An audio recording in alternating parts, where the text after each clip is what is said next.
오늘 이제 마태복음 11장 28절부터 이제 30절까지 말씀인데요. 친숙한 말씀이죠. 우리가 잘 알고 있는 그런 말씀이 이제 되겠습니다. 이 말씀은 우리에게 참 마음을 편안하게 해주고 또 따뜻하게 해주는 주님의 말씀입니다. 그래서 오늘은 이제 이 안식이라고 하는 주제, 안식 쉼이죠. 쉼이라고 하는 주제를 가지고 함께 살펴보기를 원합니다. 이 코로나 때문에 이제 다들 마음이 지쳐 있고 또 어떻게 보면은 이렇게 계속해서 이렇게 살아야 되는가 하는 생각을 우리가 이제 가져보게 되는데요.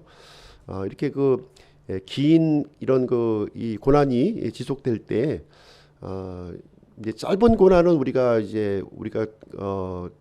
극복하기가 쉽죠. 그렇지만 이렇게 장기간에 걸쳐서 이렇게 진행되는 고난은 참 우리 마음이 무뎌지기가 굉장히 쉬워요. 마치 이 개구리가 이렇게 따뜻한 물에서 이렇게 서서히 이렇게 죽어가는 것처럼 우리의 믿음도 이제 그런 이제 모습을 이제 닮아갈 수가 있겠죠. 굉장히 우려가 되는 부분이긴 한데 이럴 때일수록 주님의 그 은혜와 또 우리에게 허락하신 이 안식을 굳게 붙드는 저희들이 되었으면 좋겠습니다. 어느 날 이제 인신매매범이 아이를 이제 잡아갔어요. 아이를 이제 잡아가는 일이 이제 발생을 했는데요. 이 사악한 사람들이 이름 모를 외딴 섬에 이 아이를 이제 팔아 넘겨버렸습니다. 이 아이를 잃어버린 부모의 심정은 어떨까요? 참 가슴이 찢어지는 아마 고통을 이제 가지게 되었을 것입니다. 아마 미친 듯이 전단지를 만들어서 뿌리면서 아이의 소재를 파악하려고 애를 썼을 거예요. 이제 수십 년이 이제 지나서 천신만고 끝에 이 아이에 대한 소식을 이제 발견을 한 거예요. 아이의 소식을 이제 접하게 되어서 이 아이를 이제 데려올 수 있는 이 중재자, 구출자를 이제 섬으로 이제 보내게 이제 되었습니다. 그래서 이제 아이를 이제 찾기 위해서 엄청난 금액을 이제 지불을 했고요. 이제 아주 사악한 주인이 아주 나쁜 주인이었는데 나쁜 주인으로부터 이제 구출을 했습니다. 그래서 기쁜 마음으로 이제 이 어린아이를 데리고 이제 부모 집으로 이제 향하게 이제 되었는데 이제 문제가 생겼죠. 문제가 생겼습니다. 무엇이냐면 너무 오랫동안 이제 부모와 이제 떨어져서 격리된 채로 이제 살았던 거예요. 그러다 보니까 과연 이 아이가 새로운 환경에서 적응을 할 수 있을까 하는 것이 이제 우려가 이제 되었던 것입니다. 이제 아이의 모습은 완전히 이제 망가져 있었어요. 몸과 마음이 완전히 황폐하게 이렇게 버려져 있었고요. 마음도 굉장히 강팍하고 또 사나워졌고 이기적이고 이제 부정적인 사람으로 이렇게 변모를 해 버렸습니다. 그래서 노예로 살던 이 모습 그대로 이 부모에게 간다면 과연 행복한 삶을 이제 살 수 있겠는가 이제 이렇게 생각을 해서 이 아이를 데려오는 이 중재인은 이 아이의 이제 돌아오는 이 여정을 쭉 보내면서 과거의 묵은 때를 좀 벗게 되겠다 이런 생각을 이제 갖게 되었습니다. 그래서 새로운 옷도 이제 입혀주고 또 새로운 습관도 이제 새로운 장소에서 이렇게 또 이제 적응해야 될 그런 것들을 하나하나 이제 가르쳐 주게 되었습니다. 그래서 이제 이 집에 오는 이 과정 동안 돌아오는 동안 성공적인 귀가를 이렇게 계획하고 이제 있었던 것이죠.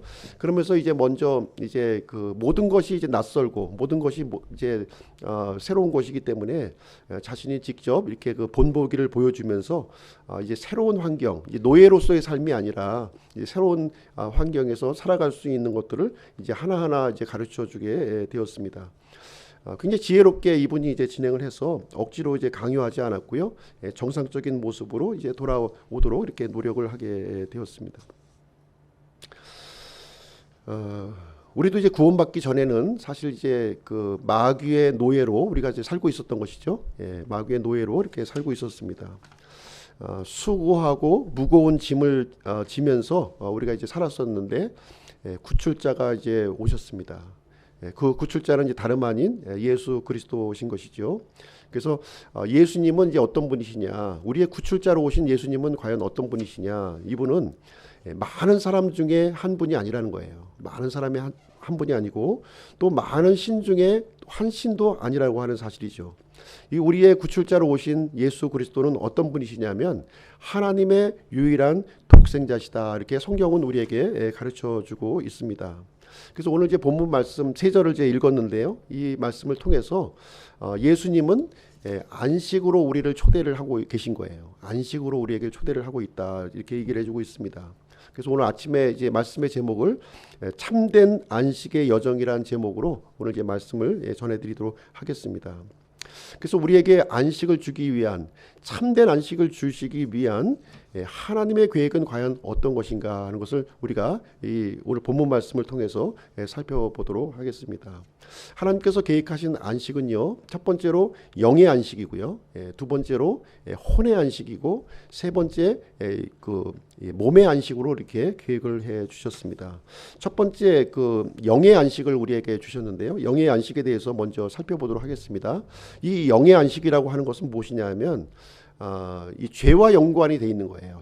죄와 연관이 되어서 죄의 형벌로부터의 자유함을 우리에게 주시는 겁니다. 이 영의 안식은 죄의 형벌로부터의 자유를 우리에게 말씀을 해주고 있다.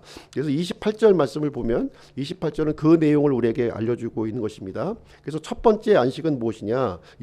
8절 수고하고 무거운 짐진 모든 자들아 너희는 내게로 오라 내가 너희에게 안식을 주리라. 이렇게 예수님께서 말씀을 해 주셨습니다. 그래서 모든 인생은 수고하고 무거운 짐을 지고 이렇게 살아가고 있다고 하는 사실입니다. 태어나면서 죽을 때까지 무거운 짐을 우리가 지고서 이제 살아가고 있는데요. 때로는 이제 감당할 수 있는 짐을 지기도 하고, 때로는 감당치 못하는 그런 짐을 우리가 질 때가 있습니다. 어떻게 보면 이런 그 짐 때문에 날마다 신음하면서 살고 있다 이렇게 해도 과언이 아니죠. 그래서 이제 요즘과 같이 코로나 시대에 이렇게 보시게 되면 한번 좀 푹 쉬어봤으면 좋겠다. 한번 좀 어디 가서 좀 코로나가 없는 청정 지역에 가서 한번 좀 모든 만사를 다 잃어버리고 푹 좀 한번 좀 쉬어봤으면 좋겠다 하는 생각을 아마 가지시는 분들이 있을 겁니다. 그런다 한들 또 이 짐이 우리가 지고 있는 짐이 없어질까요? 그렇지는 않다는 거죠. 잠시는 우리가 쉼을 얻을 수 있을지 모르겠지만 여전히 우리를 짓누르고 있는 이 생활의 짐, 그리고 또 자녀의 짐, 그 사람들과 관계의 짐, 그리고 질병의 짐, 이런 것들은 쉰다고 해서 사실 해결될 수 있는 문제는 아니라고 하는 것이죠. 성경은요, 우리 인류에게 가장 무거운 짐을 우리에게 얘기를 해주고 있어요. 가장 무거운 짐이 뭐냐? 바로 이것이 죄의 짐이라는 거예요. 죄의 짐이 가장 무거운 짐이다 이렇게 얘기하고 있습니다. 사실상 죄의 짐에서 이렇게 자유롭지 않는 한 진정한 자유는 우리가 얻을 수 없다는 거예요. 그래서 예수님께서는 이 부분을 이제 말씀을 이제 하시고 있는 것이죠. 그래서 이 수고하고 무거운 짐진 모든 자들아 하는 이 말씀은 무슨 얘기를 얘기하고 있냐면 이 죄짐을 지고 있는 아담 이후로 우리 모든 인류가 지고 있는 이 죄짐을 얘기하고 지고 있는 거예요. 이 죄짐이 모든 우리의 그 주변의 그 상황들을 파괴시켜 버리고 말았다 이렇게 우리에게 말을 해주고 있는 것입니다. 그래서 이 죄 때문에 고통과 수고가 오게 되었고 결국은 죽음으로 우리를 이제 그 결말을 맺게 되었다 이렇게 얘기를 해주고 있습니다. 그래서 어느 누구도 이 죄짐을 대신할 수 있는 것이 없습니다. 대신할 수가 없어요. 각자 자신의 죄짐을 지고서 우리가 살아가야 된다는 것을 얘기를 해주고 있습니다. 그래서 예수님은 이 죄짐을 해결해 줄 수 있는 분으로 이 땅에 이제 오셨다고 하는 사실이죠. 사실 이제 성경에 예수님이 오시기 전에 이 죄의 짐을 해결할 수 있는 방법을 미리 마련해 주셨어요. 그걸 한번 좀 보시도록 하겠습니다. 레위기 구약성경 레위기 5장으로 한번 가서 보실게요. 레위기 5장. 레위기 5장으로 한번 가서 보시겠습니다. 레위기 5장 17절 말씀에 사실 이제 죄에 대한 이 그 죄짐에 대한 해결책을 하나님께서 우리에게 미리 알려주셨습니다. 레위기 5장 17절 구약성경 134페이지입니다. 134페이지 거기 보시게 되면 레위기 5장 17절 제가 읽어드릴게요. 만일 어떤 혼이 주의 명령들을 통해 행하지 말도록 금한 이 일들 중 하나를 범하고 죄를 지으면 비록 그가 깨닫지 못했다 해도 여전히 유죄요 자기 불법을 담당하리라. 18절 그는 내가 정한 값대로 양떼에서 흠없는 순양을 취해 범법 헌물로 제사장에게 가져갈 것이요 그가 알지 못하여 잘못하고 깨닫지 못한 것에 대해 제사장이 그를 위해 속죄할 터인즉 그가 용서를 받으리라. 그래서 이제 하나님께서는 이 사람들이 죄짐 때문에 수고하면서 살아가고 있는 것을 이제 아시고 여기에 대한 해결책을 우리에게 레위기를 통해서 말씀을 해 주셨습니다. 이 죄짐은요 속죄 헌물을 통해서 벗어날 수 있다는 거예요. 속죄 헌물, 이 양떼 중에서 이 흠없는 순양을 취해 가지고 제사장에게로 가져오게 되면 그 제사장이 그 죄를 용서를 해준다, 이렇게 얘기를 해주고 있는 내용이 되겠습니다. 그래서 하나님께서는 그 뿌려진 그 피, 그 희생물에 뿌려진 이 피를 보시고서 용서를 해주시게 되는 것입니다. 그런데 이 짐승의 그 희생 헌물이라고 하는 것은 완전하지 못했다는 거예요. 완전하지 못했어요. 일시적으로 그 죄를 덮을 수가 있었던 것이고요. 또 다시 죄를 지으면 어떻게 됩니까? 또 다시 죄를 지으면 또 양을 잡아다가 또 갖다 바치는 일을 반복해야 하는 그런 상황이 이제 되었어요. 그래서 이제 일시적인 희생물이 아니라 이제 영원한 희생 헌물이 필요하다는 거죠. 영원한 희생 헌물, 이 완전한 희생 헌물이 이제 필요한데 바로 그래서 오신 분이 바로 예수 그리스도시라는 거예요. 완전한 희생물로 이 땅에 오신 분이라고 하는 사실입니다. 그래서 예수님은 이 보이는 하나님으로 우리에게 오셨고요.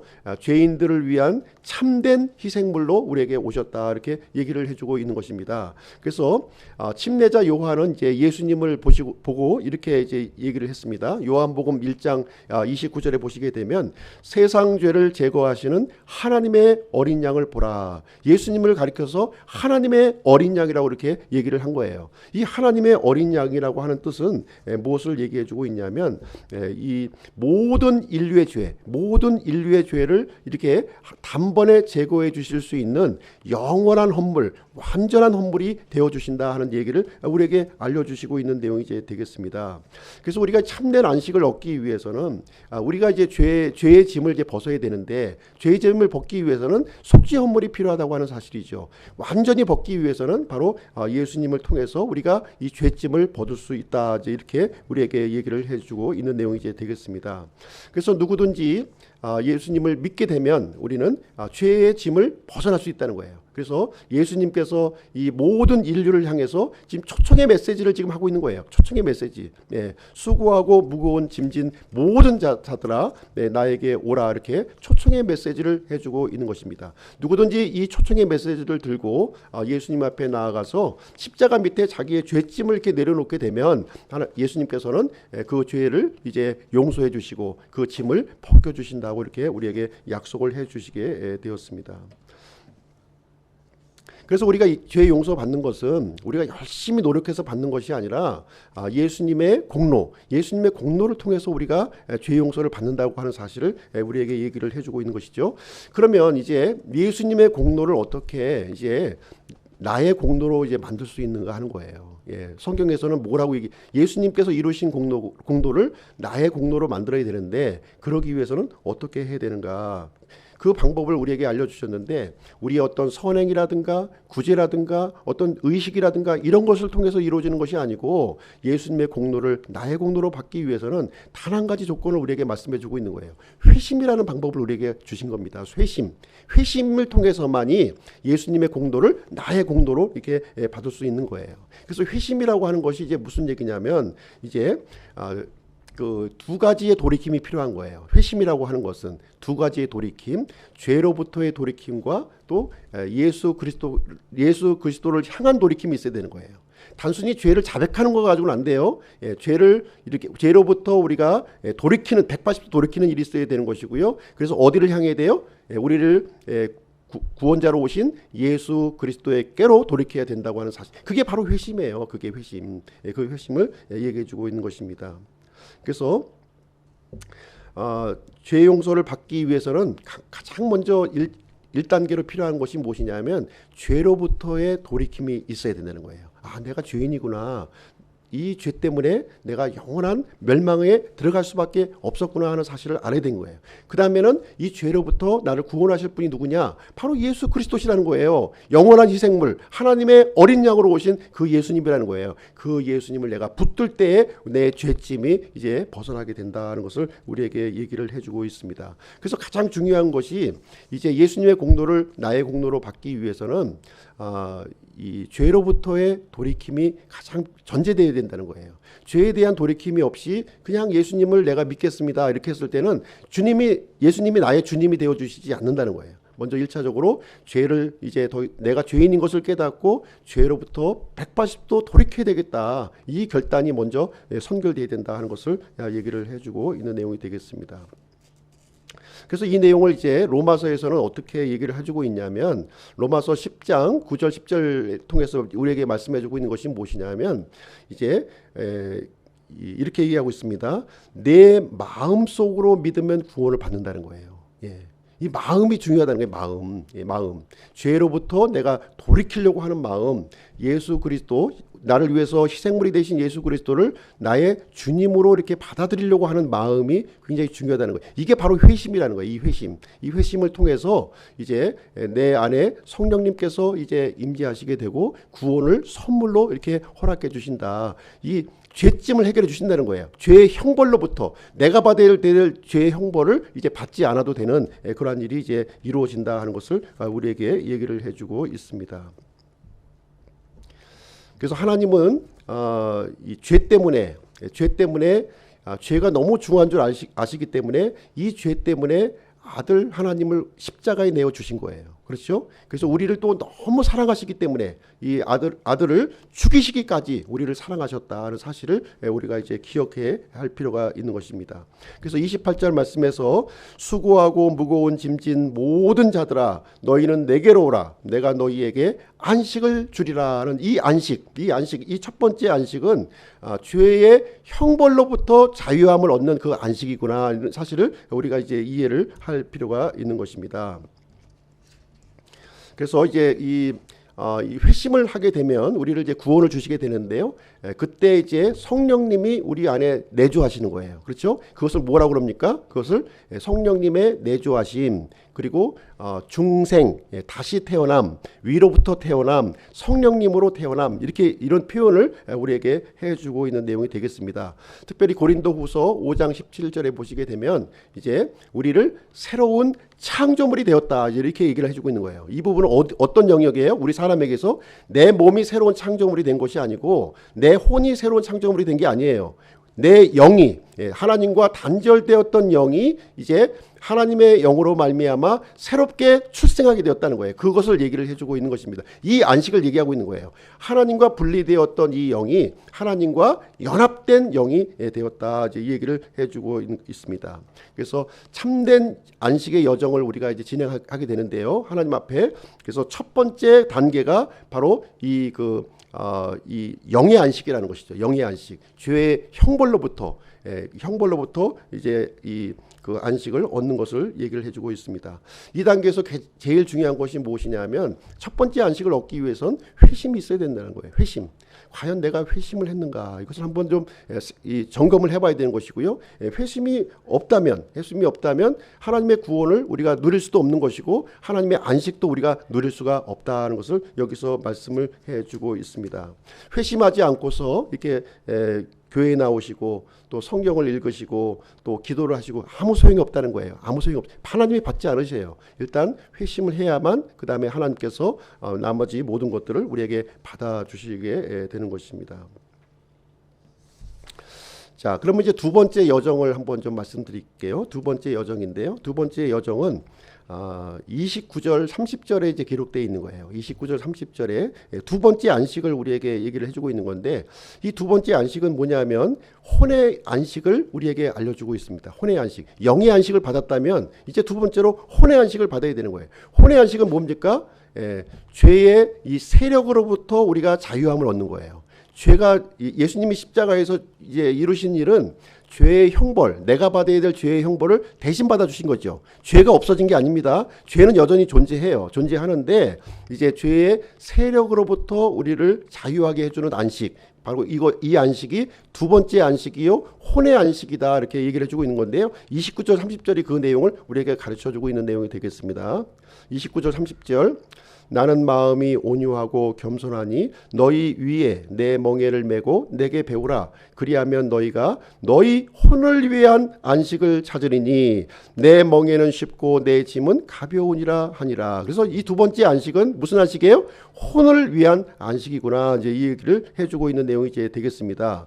예수님은 이제 구원받은 사람들에게 두 번째 안식으로 초대하고 있는 거예요. 첫 번째 안식뿐만 아니라 두 번째 안식으로 초대를 하고 계시다는 사실을 우리가 이제 이해를 할 필요가 있습니다. 이 안식으로 들어가는 이 여정이라고 하는 것은 굉장히 좁은 길이에요. 좁은 길이고요. 좁은 문입니다. 많은 사람들이 이 길을 찾지 않는 길이라는 거예요. 찾지 않는 길입니다. 소수의 사람만이 지금 첫 번째 안식을 누리고 있으며 두 번째 안식을 이렇게 길로 이렇게 여정을 가고 있다 이렇게 보시면 되겠습니다. 첫 번째 안식은 영의 안식은요. 철저하게 예수님의 공로로 주어지는 안식이에요. 그렇죠? 예수님의 십자가의 공로를 통해서 우리에게 우리가 회심을 통해서 거저 주어지는 그 선물과 같은 그런 안식을 우리가 드리게 되었습니다. 이제 이 두 번째 안식은 뭐냐? 두 번째 안식은 좀 다르다는 거예요. 두 번째 안식은 저절로 이루어지지 않는다는 것을 여기서 알려주고 있습니다. 이 두 번째 안식은 우리가 배워야 되고 알아야 된다는 거예요. 알아야 되고 또 찾으려고 하는 이 간절함을 우리가 갖고 있어야 된다는 거예요. 그렇지 않으면 우리가 구원받았음에도 불구하고 영의 안식을 얻었음에도 불구하고 여전히 이 죄짐을 지고서 우리가 살아갈 수밖에 없는 인생이라고 하는 사실을 여기에서 얘기를 해주고 있습니다. 그러나 이 두 번째 안식은요 반드시 첫 번째 안식을 통과한 사람만이 누릴 수가 있는 거예요. 첫 번째 안식을 통과하지 않은 사람은 절대로 두 번째 안식에 들어갈 수가 없는 것입니다. 이 두 번째 안식을 이제 얻기 위해서는 어떻게 해야 되느냐? 여기 이제 29절 말씀에 보시게 되면 내 멍에를 메고 배우라 이렇게 얘기를 해주고 있습니다. 예수님의 멍에를 메어야 된다는 거예요. 예수님의 멍에. 그럼 예수님의 멍에가 또 뭔가? 이제 또 보면은 이제 우리 이제 예전 분들은 멍에가 뭔지 다 알고 있지만 이제 요즘 사람들은 멍에가 뭔지 이제 뭐 그 유행가 가사 이름인가 뭐 이렇게 또 생각하시는 분들이 있지만은 이 멍에는 이 그 소라든가 말 등 어깨 이렇게 가로대를 얘기하고 있는 거예요. 가로대. 그래서 이 뭐라 그러죠? 굴레라고 한 표현도 하죠. 이 콧뚜레를 이렇게 뚫어 가지고서 이제 그 소의 그 이 등에 이 가로대를 이렇게 해가지고서 뒤에 이제 쟁기라든가 또 이 그 달구지를 이렇게 끌 수 있도록 이렇게 하는 것이 바로 이제 멍에 굴레가 이제 되겠습니다. 그래서 한 마리에게 이렇게 그 하기도 하고요. 또 이 두 마리를 연결지어서 이렇게 하게 되는 경우도 있습니다. 우리가 이제 구원받기 전에는 누가 주인이었죠? 내가 주인이었죠. 내가 주인이었습니다. 그래서 내가 먹고 싶은 거 먹고 또 입고 싶은 거 입고 또 하고 싶은 것 하고 가고 싶은 거 가고 내 판단대로 이제 모든 걸 이제 하게 되었습니다. 근데 이제 우리가 영의 구원을 받은 다음에는 이제 어떻게 됐습니까? 이제 주인이 바뀐 거잖아요. 주인이 누구로 바뀌었어요? 내가 아니라 예수님이 주인이 된 거예요. 예수님. 이제 구원받은 사람들은 더 이상 이제 그 내가 주인이 아니라 예수님이 주인이라는 거예요. 주인이 시키는 대로 우리가 해야 되는데 이제 구원받고서도 여전히 이제 내 마음대로 사는 사람들이 굉장히 많이 있는 것입니다. 이런 분들은 안식을 얻을 수가 없는 거예요. 안식을. 그래서 예수님이 주인 되심을 이렇게 철저히 인정하게 되면 우리가 이제 두 번째 안식에 들어갈 수 있다. 이렇게 말씀을 해주고 있는 것입니다. 그래서 이제 그 어떻게 하면 또 이제 이 멍에라고 하는 것이 처음에 이렇게 매려고 하면 이게 굉장히 힘들어요.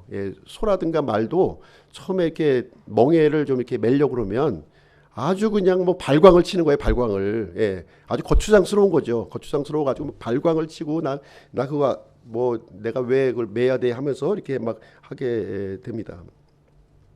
그럼 멍에를 안 매면 어떻게 되느냐? 멍에를 안 매면 두 번째 안식을 얻을 수 없다는 거예요. 두 번째 안식을 경험할 수도 없고 또 영적으로 성장도 하지 못하게 된다는 것을 얘기를 해주고 있습니다. 그래서 대표적인 그 예가 이제 어디에 나와 있냐면 구약 성경에 나와 있는 거예요. 이스라엘 백성들이 이제 그 하나님께서 이렇게 그 구원을 주셨어요. 1차적인 안식을 주었습니다.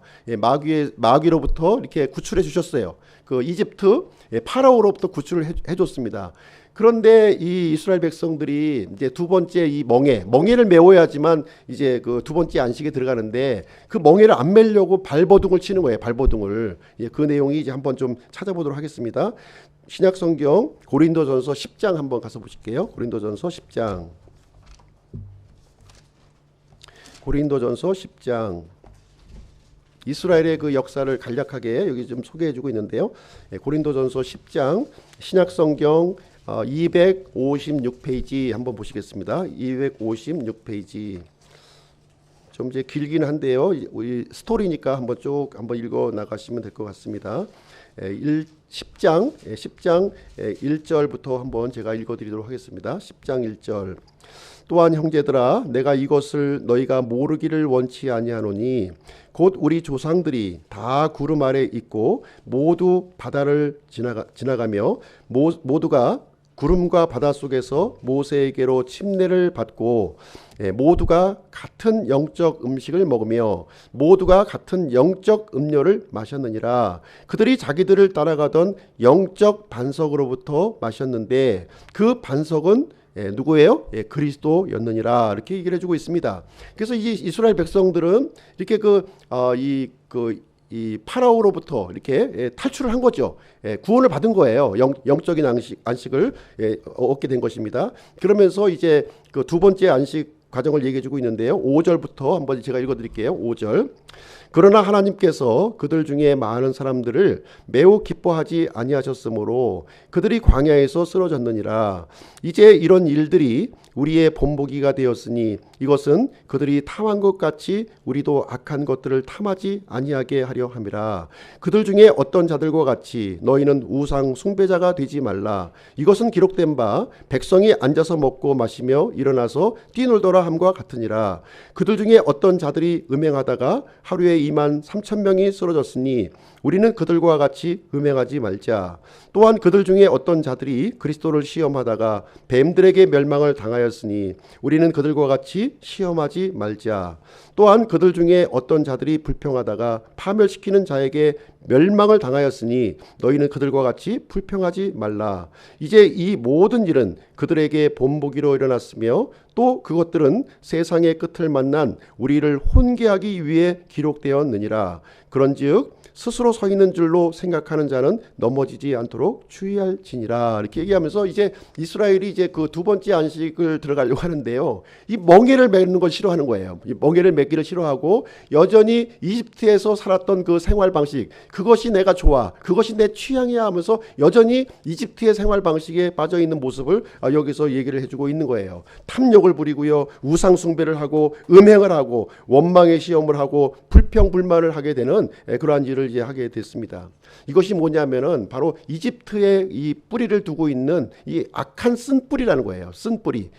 믿기 전에 내가 가졌던 그 옛 본성들을 얘기해주고 있는 것이고요. 아담으로부터 물려받은 그 죄성을 얘기하고 있는 겁니다. 그래서 이 이스라엘 백성들은 두 번째 안식에 들어가지 못한 거예요. 두 번째 안식에 들어가지 못했어요. 그래서 이 멍에를 메고 배워야 되는데 멍에를 매는 것을 스스로 거부했기 때문에 이 안식이 없는 이 광야 생활을 하게 되었고요. 하나님께서 구름 기둥과 불 기둥과 만나와 물과 온갖 사회 복지를 다 100% 지원했음에도 불구하고 이 사람들은 안식하지 못하고 이 광야에서 시체로 다 쓰러지게 되었다. 이렇게 얘기해 주고 있고요. 우리 이제 말세를 살고 있는 우리 이제 그리스도인들, 구원받은 그리스도인들은 이와 같이 이스라엘의 그 본보기를 따르지 말라는 거예요. 이제 그 본보기를 따르지 말고 반면 교사로 삼아서 예수님의 멍에를 메고 두 번째 안식에 들어가라. 이제 이 얘기를 우리에게 가르쳐 주고 있는 그런 말씀이 되겠습니다. 그래서 우리가 구원받았음에도 불구하고 우리 영이 이제 구원받았음에도 불구하고 우리 마음속에는 여전히 옛 본성이 남아 있다는 거예요. 옛 본성. 이 옛 본성을 없애버리려면 어떻게 됩니까? 가만히 내버려두면 이제 저절로 말라서 없어지나요? 그렇지가 않다는 거예요. 이것은 마치 쓴 뿌리와 같이 그 뿌리가 너무나도 강력하다는 거예요. 이 쓴 뿌리를 제거하기 위해서는 이 광야와 같이 아주 이 고통스러운 환경이 필요하다는 겁니다. 그래서 고통스러운 환경을 주신 이유가 있었던 거예요. 그 이집트에서 있었던 이 이 마귀의 밑에서 노예 생활을 했던 그 악한 쓴뿌리를 제거하기 위해서 아주 고통스러운 환경을 주었는데, 이것을 쓴뿌리를 제거하는 것으로 이렇게 반응하지 아니하고 오히려 그것을 더 이렇게 이 키우는 일로 진행했다, 얘기를 해주고 있는 것입니다. 그래서 우리가 구원받은 다음에 여러 가지 어려움이 우리에게 닥쳐요. 어려움이 닥치는데요, 그것은 이제 불신자들이 받는 그 어려움하고는 차원이 틀리다는 거예요. 이 구원받은 사람에게 주어지는 이 어려움이라고 하는 것은 쓴 뿌리를 제거하기 위해서 하나님께서 허락하시는 것이다. 이제 이 영적인 눈이 뜨여져야 되는 거예요. 이 영적인 눈이 왜 하나님께서 이렇게 우리에게 고난을 주시는가, 환경을 통해서. 그리고 하나님께서 왜 인간관계를 통해서 까다로운 사람들을 만나게 하고 이렇게 힘들게 하는가 하는 것이에요. 우리가 결혼할 때 어떻습니까? 이 사람이 진짜 나에게 그 행복을 주고 가장 좋은 사람이라고 결혼하지 않으셨어요? 이게 살다 보니까 어떤 생각이 듭니까? 가장 왼수 중에 왼수를 만났다는 고백을 하지 않게 돼요. 가장 힘든 사람을 만난 거예요. 왜 하나님께서 가장 힘든 사람을 붙여줬을까? 이걸 한번 생각해 보시라니까요. 나의 이 찐 뿌리가 제거할 수 있는 도구로 주셨다는 거예요. 그 도구가 된다는 거예요. 그렇게 해서 우리가 영적인 눈을 열어서 우리가 그것을 받아들일 필요가 있다고 하는 것입니다. 그래서 우리 안에 이제 일어나는 수많은 이 내적인 갈등들도 우리가 하나님을 이렇게 원망하고 불평하는 쪽으로 작동하는 것이 아니라 하나님을 더 붙들고 하나님의 도우심을 의지하는 쪽으로 우리가 나가야 될 것을 우리에게 알려주고 있는 것이 되겠습니다. 이것은 마치 이 용광로를 통과하는 것과 같은 거예요. 이 과정이, 이 두 번째 안식의 과정은 용광로를 통과하는 것과 같다. 그래서 이 불순물들은 이렇게 그 뜨거운 열을 통해서 제거가 되고 하나님께서 원하시는 이 순수한 것이 이렇게 남게 되는 그러한 일이 이제 발생을 하게 되는 것입니다. 그래서 이제 우리가 아버지 집에 가는 길이잖아요. 그렇죠? 이제 아버지 집에 가는 길이에요. 아까 처음에 예화를 드렸지만 이제 아버지 집으로 돌아가는 여정에 우리가 있는 것입니다. 이 여정 동안에 우리가 해야 될 일이 뭐예요? 과거의 이 악한 습관들, 이 모난 것들 다 깨부셔야 되는 거예요. 이 어려운 환경, 과거에는 이 눈앞에 있는 이 어려운 환경들이 나를 짓누르는 이런 수고하고 무거운 짐이었지만 이것이 짐이 아니라 나를 이렇게 하나님의 집에 합당한 사람으로 만들기 위한 그러한 것으로 바뀌어진다는 거예요. 이 사실을 우리에게 얘기를 해주고 있습니다.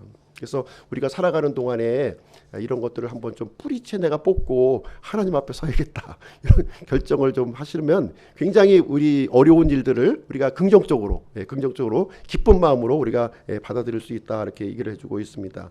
자, 우리 마태복음 11장으로 한번 다시 한번 가서 보실게요. 마태복음 11장.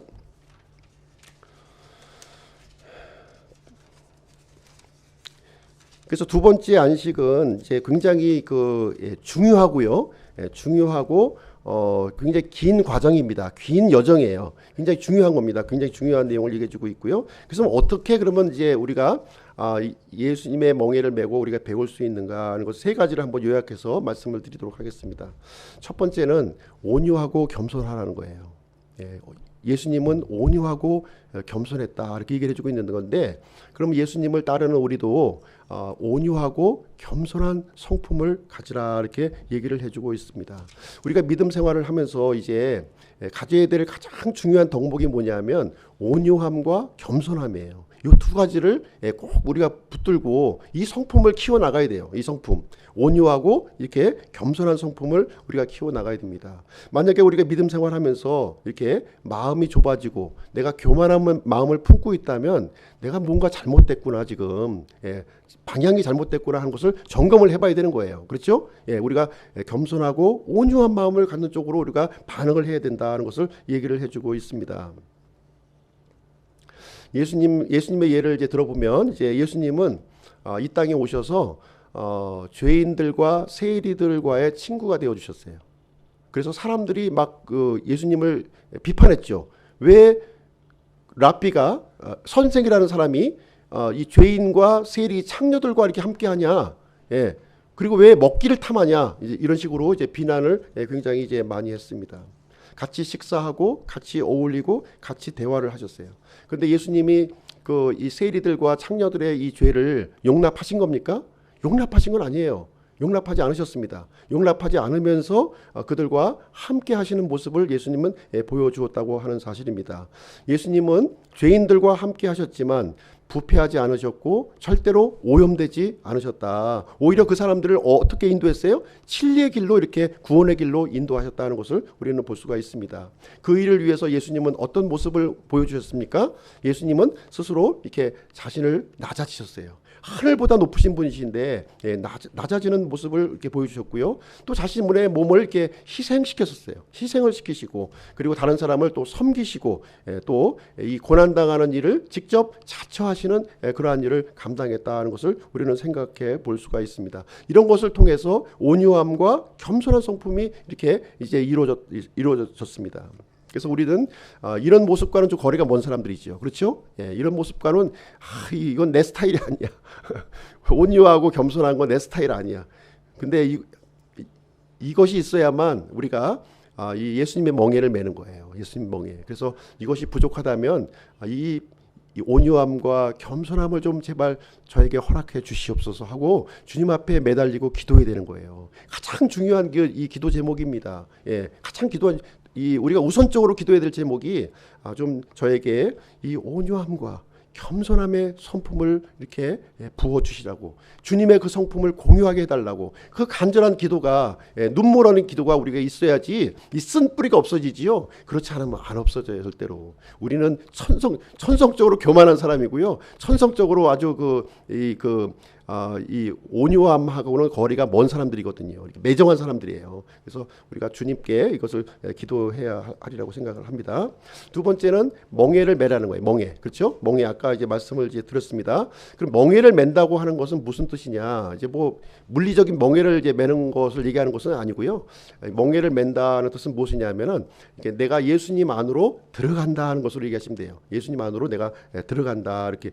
첫 번째 그 안식은요, 예수님을 내가 영접하는 거예요. 그렇죠? 영접하는 거예요. 두 번째 안식은 내가 예수님께로 적극적으로 들어가는 거예요. 이제 들어가는 것을, 그것을 이제 멍에를 맨다, 이런 이제 표현을 우리에게 해주고 있는 내용이 되겠습니다. 그래서 이 두 번째 안식은 이렇게 어떻게 보면 추구하고 찾아야 되고 어떤 적극적인 행동을 통해서 우리가 얻어진다는 것을 얘기를 해주고 있어요. 가만히 수동적으로 있으면은 이 안식은 주어지지 않는 그런 안식이 이제 되겠습니다. 그럼 예수님 안에 들어가기 위해서는 어떻게 해야 됩니까? 예수님 안에 들어가기 위해서는 반드시 필요한 것이 뭐냐면 나를 부인하는 내용이 있어야 돼요. 나를 부인해야 돼요. 나를 부정하는 일이 이제 있어야 됩니다. 내가 살아서 이렇게 움직이는 한 예수님 안에 절대 들어갈 수가 없어요. 예수님 안에 예수님은 이렇게 겹방에 있는 이런 둘러리에 불과하는 거예요. 내가 죽어야만 바로 예수님 안으로 내가 들어가는 것을 얘기를 해주고 있습니다. 그래서 갈라디아서 2장 20절 우리 다 잘 이제 암송도 하고 즐겨 이제 읽는 말씀이기도 한데요. 내가 이제 십자가에 못 박혀 죽었다는 거예요. 이것은 말씀으로만 이렇게 암송할 게 아니라 나에게 적용을 시켜야 되는 거예요. 내가 십자가에 못 박혀 죽었다니까요. 이것이 영적인 실체라고요.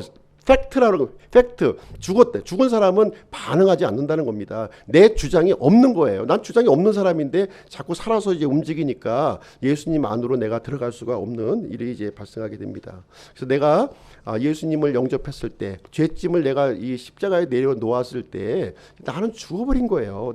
옛 자아는 내가 죽어버린 겁니다. 이 살아서 움직이는 이 나는 실질적으로 내 모습이 아니라고 하는 사실을 우리가 영적인 그 눈으로 우리가 볼 필요가 있는 것입니다. 그래서 우리가 주변에 이제 많은 우리 구원받았음에도 불구하고 이렇게 문제가 많이 생기고 하는 이유들은 무엇입니까? 이제 죽은 내가 자꾸 살아서 막 움직이니까 이제 문제가 생기는 거예요. 그 마귀가 그것을 통해서 또 역사하기도 하고 이제 그런 일들이 많이 생겨나가는 것입니다.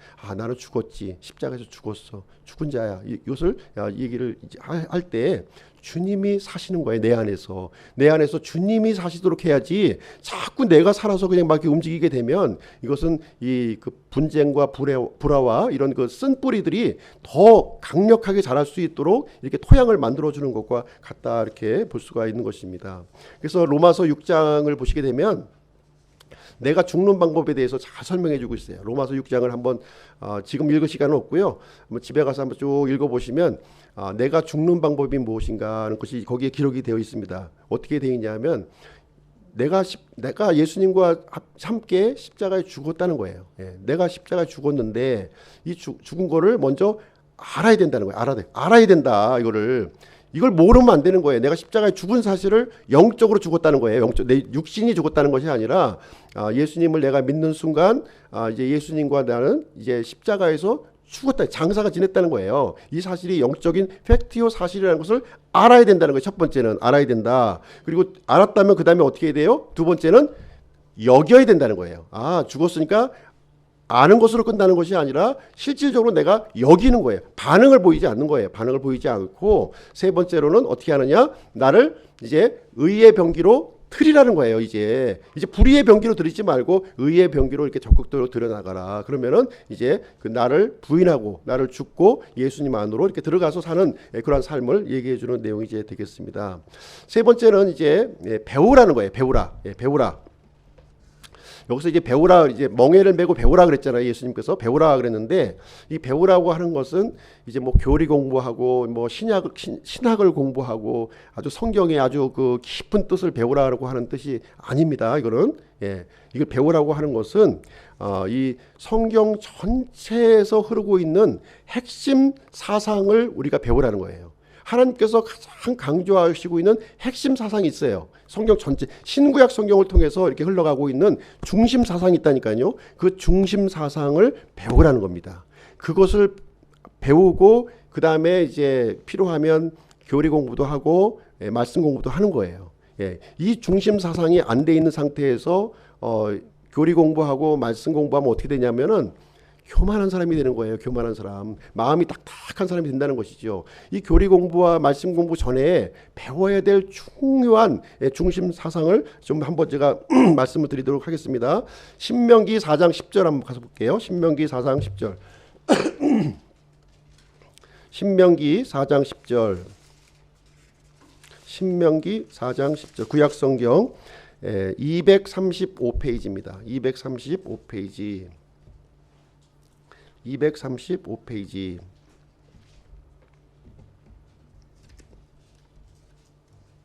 이것은 이제 이스라엘 백성들에게도 하나님께서 강조하신 내용이기도 하고요.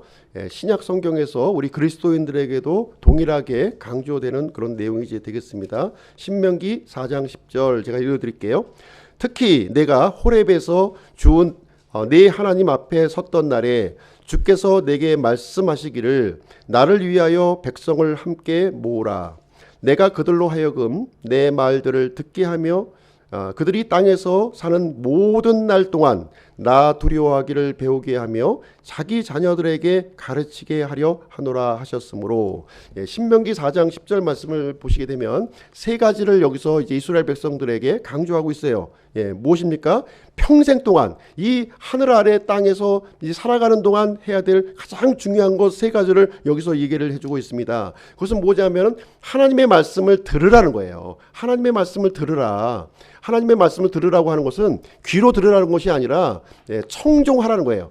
순종할 것을 얘기해주고 있는 거예요. 하나님의 명령을 말씀을 따라서 살아가라 얘기를 해주고 있는 것이고요. 두 번째는 하나님을 두려워하라는 겁니다. 하나님을 두려워하라. 그리고 세 번째로는 자녀들에게 가르치라는 거예요. 가르치라. 요 세 가지가 신구약 성경에서 동일하게 강조되고 있는 내용이에요. 하나님의 말씀을 이렇게 부지런히 삶 가운데에서 이렇게 순종하라는 거예요. 순종하라는 것이고, 그리고 하나님을 두려워하는 마음을 가지라는 것입니다. 그리고 자녀들에게 이 믿음, 내가 갖고 있는 이 믿음을 끊어지지 않게 하고 이렇게 전달해 줄 것을 우리에게 얘기를 해주고 있습니다. 이스라엘 백성들은 이 말씀에 성공했습니까? 실패했습니까? 실패했어요.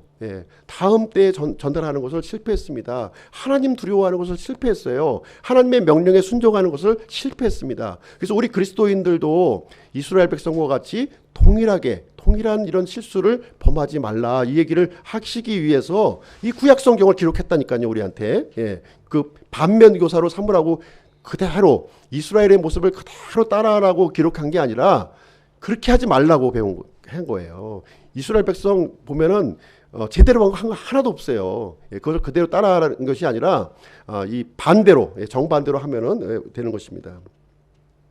그래서 이 두 번째 안식이라고 하는 것은 평생의 과정이에요. 우리가 하늘 아래 주님이 부르실 때까지 가는 그날까지 평생의 과정이 두 번째 안식의 과정이다. 이것을 우리에게 말씀을 해주고 있습니다. 자, 이제 지금까지 이제 그 두 가지 안식에 대해서 말씀드렸어요. 두 단계. 첫 번째는 영의 안식. 이것은 그 혼의 안식, 영의 안식. 그러니까 이게 뭐예요? 죄의 형벌로부터의 자유, 이것을 얘기해주고 있는 것이고요. 두 번째는 혼의 안식. 혼의 안식은 죄의 세력으로부터 안식을 얻는 방법에 대해서 우리에게 알려드렸습니다. 그러면 세 번째로 이제 몸의 안식에 대해서 말씀드릴게요. 몸. 궁극적으로 이제 하나님께서는 우리 몸의 안식을 이제 주시는 분이신데요. 이 죄라고 하는 것은 참으로 끈질긴 거예요. 참으로 끈질긴 거예요. 이 전능하신 하나님조차도 이 죄 문제를 해결하는 데 있어서 이 한 번으로 해결이 안 되는 거예요. 한 번으로 해결이 되는 것이 아니라 아주 우리가 잡초 뽑을 때 아시죠? 잡초 뽑을 때 어떻게 뽑아야 됩니까? 약 뿌리고 자르고 그 뿌리까지 파내 가지고서 뒤집어 엎어야만 그래도 안 없어져요. 그래도 안 없어지는 게 잡초 뿌리예요. 죄가 마치 그와 같다는 것이죠. 그래서 하나님께서는 죄를 이렇게 이 제거하는 이 과정을 아주 완전하게 지금 이제 진행을 하고 계시다고 하는 사실이죠. 죄의 형벌은 단번에 해결됐어요. 단번에 예수 그리스도의 십자가를 통해서 단번에 해결됐습니다. 그러나 이 죄의 존재로부터 우리가 이제 안식을 얻는 데에는 아주 강력한 심판과 응징이 이제 필요하다는 것을 여기서 이제 얘기를 해주고 있습니다. 그래서 언제 이제 이 몸의 안식이 이루어지냐면 예수님께서 재림하실 때 이루어지는 거예요. 재림하실 때 예수님께서 이제 재림하실 때 이제 먼저 예수님 안에서 죽은 사람들이 이렇게 일어나고 그다음에 우리 살아있는 사람들이 영화로운 몸으로 변화가 되어서 이제 죄하고는 이제 상관이 없는 몸으로 우리가 변화가 되는 일이 이루어지게 됩니다. 그래서 우리가 육체를 입고 있는 동안에는 이제 죄에 끊임없이 영향을 받을 수가 없어요. 받을 수밖에 없습니다. 그렇지만 이제 예수님께서 재림하셔서 우리가 영화로운 몸을 입게 되었을 때는 죄와 상관없는 이런 몸으로 있게 됩니다. 우리 요한계시록 21장 한번 가서 보실게요. 요한계시록 21장.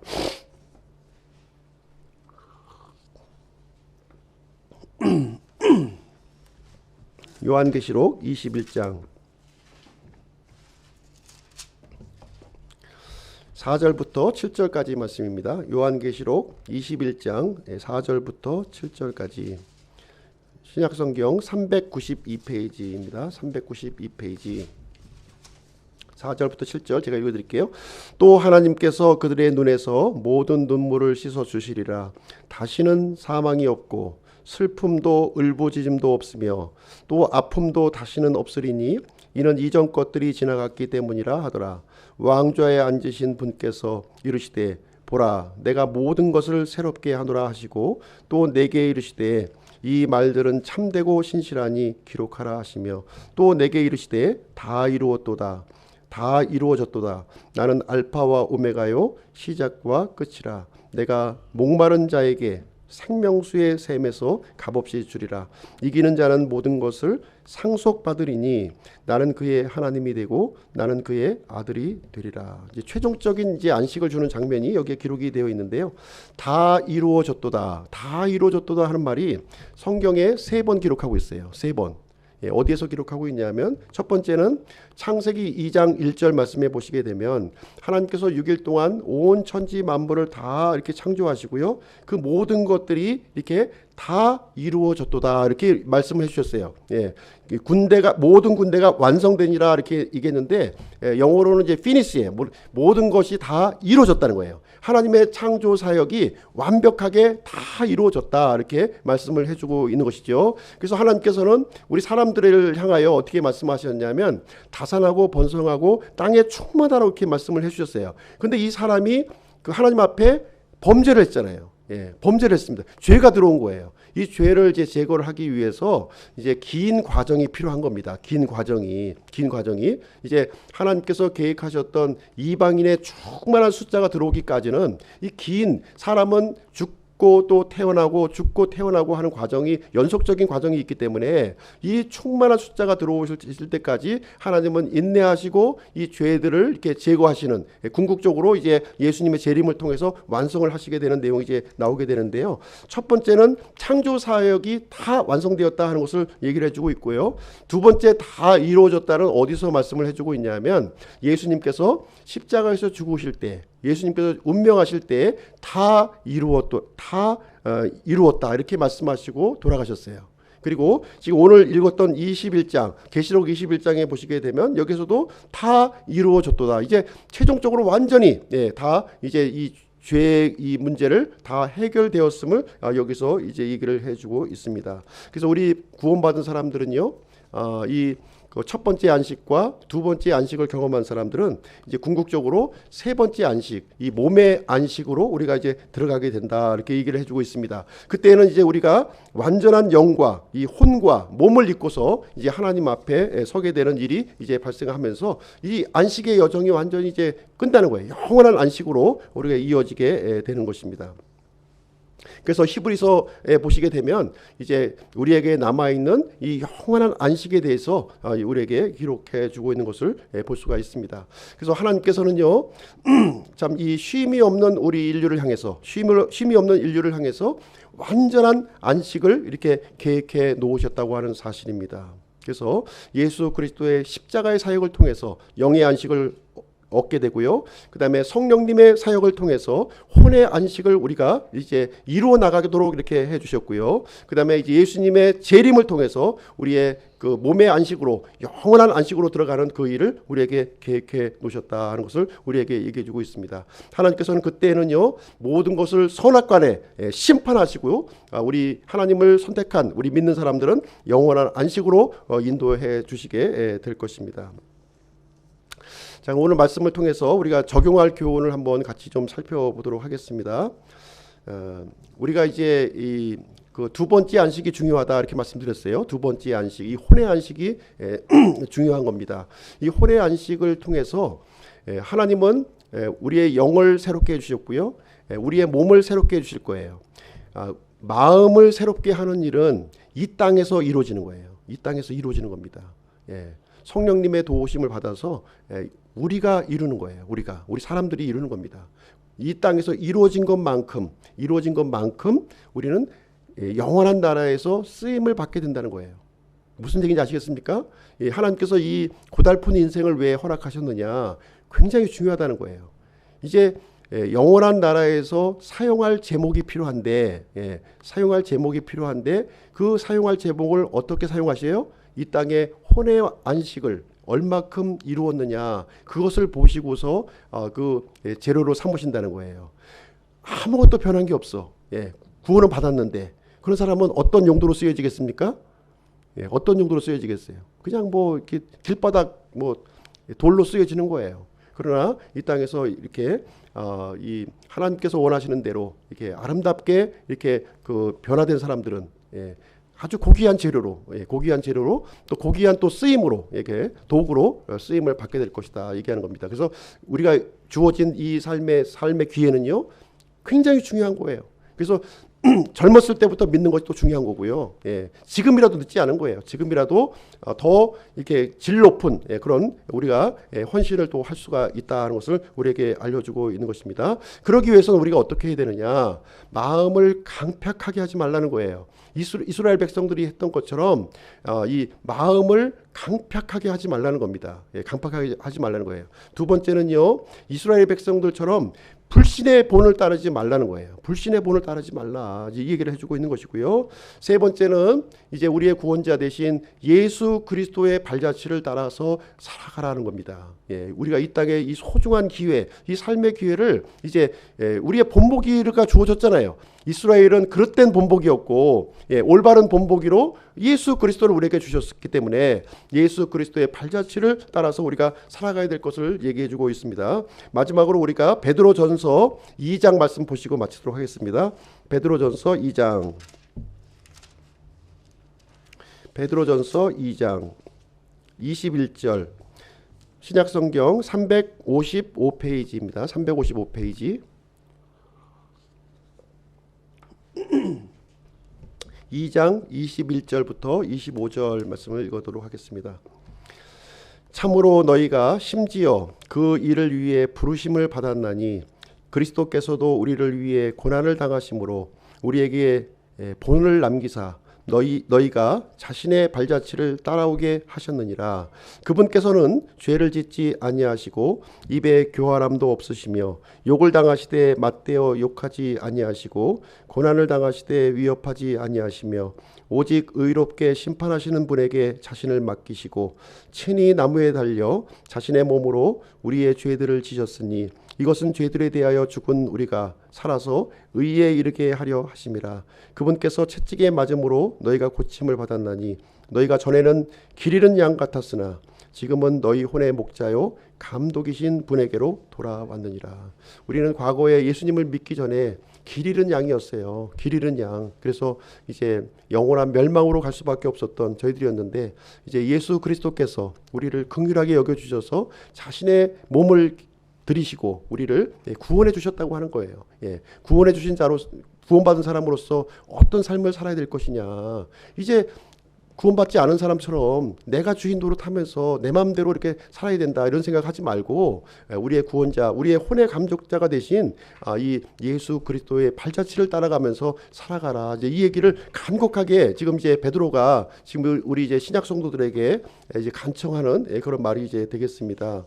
그래서 우리의 구원자 예수님은요, 우리에게 참된 안식을 주시는 분이라는 거예요. 참된 안식. 세상에 주는 안식은 이제 잠깐이에요. 잠깐. 그러나 예수님은 우리에게 참된 안식, 영원한 안식을 주는 분이시다. 이렇게 우리에게 얘기를 해주고 있습니다. 그래서 우리가 구원을 받았다면, 진짜 구원을 받았다면 두 번째 안식에 들어가기를 힘써야 되는 거예요. 이것은 저절로 이루어지는 것이 아닙니다. 그러기 위해서는 우리가 마음을 딱딱하게 하지 말라는 거예요. 부드러운 마음.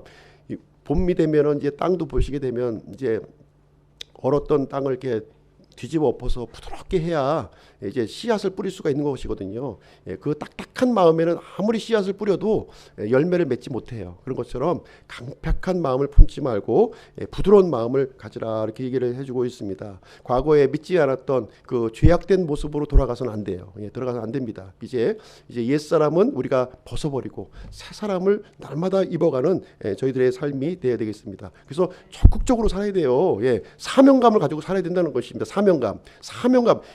이런 그 우리가 고난을 받기 위해서 부르심을 받았다니까요.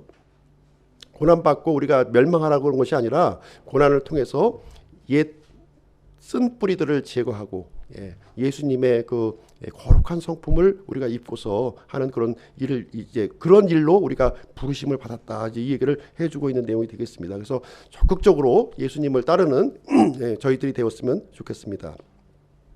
자, 오늘은 안식의 여정에 대해서 함께 살펴보는 시간을 가졌고요. 하늘의 아버지 집으로 돌아가는 그런 이 귀한 믿음의 여정이 되시기를 주님의 이름으로 축복드립니다. 기도하고 마치겠습니다.